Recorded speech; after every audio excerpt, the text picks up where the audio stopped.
Greetings from Snake Mountain Boatworks on Friday, August 29, 2025. Would you look at Connie?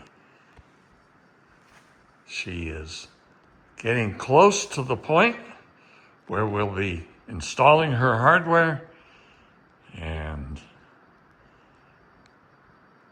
who knows, she may be going home in a month or so. We do have a transport cover to have fabricated, as well as a Bimini top.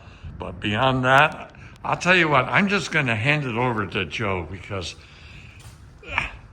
he and Rick, and particularly Joe when it came to the deck seam lines, have just done a tremendous job with this boat. Yeah, I mean, this has actually been a really fun project. I mean, when it came to us, there was quite a few issues, but they weren't as drastic as what we thought they would be. Deck-wise, I mean, everything was able to get done a lot easier with the decks and the sides. Got everything faired and varnished. Got all my seams all paved in, and then after I got all my varnishing about done, taped off every last one of these lines, and I laid in our paint we use for striping. And once that stuff cures, it's super rock hard because it's an epoxy based, and it just comes out so brilliantly white that it's really pretty. So we got the flooring in, the engine's about done, and there's a few odds and ends pieces to do. Most of the seating is in. I got the fuel tank put in.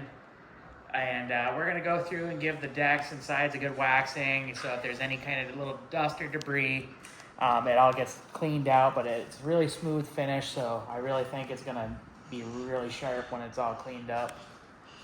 And then onward to the jewelry.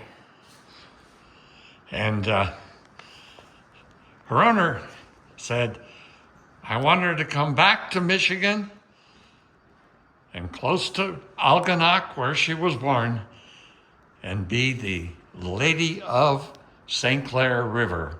She's going to turn heads like no Chris Craft has.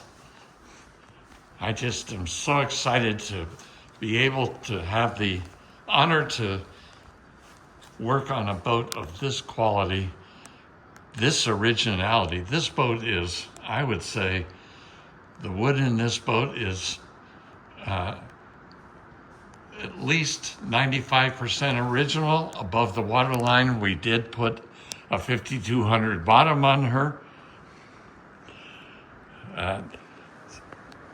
Quite a few of the ceilings were cracked and split, and we tried to glue them together, but the splits showed.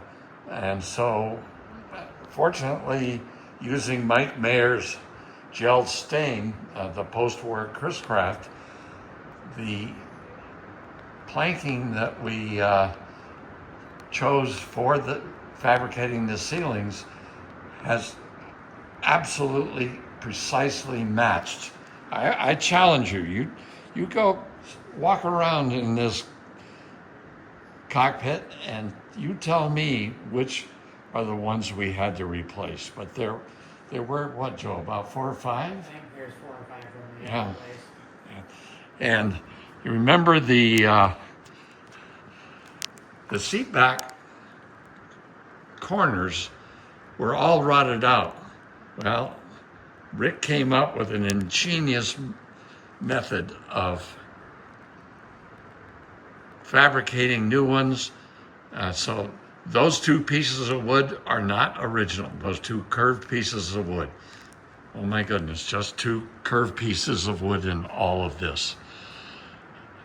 The hatch fits perfectly, and you set her down in and you can hardly tell there's a hatch there. So we'll continue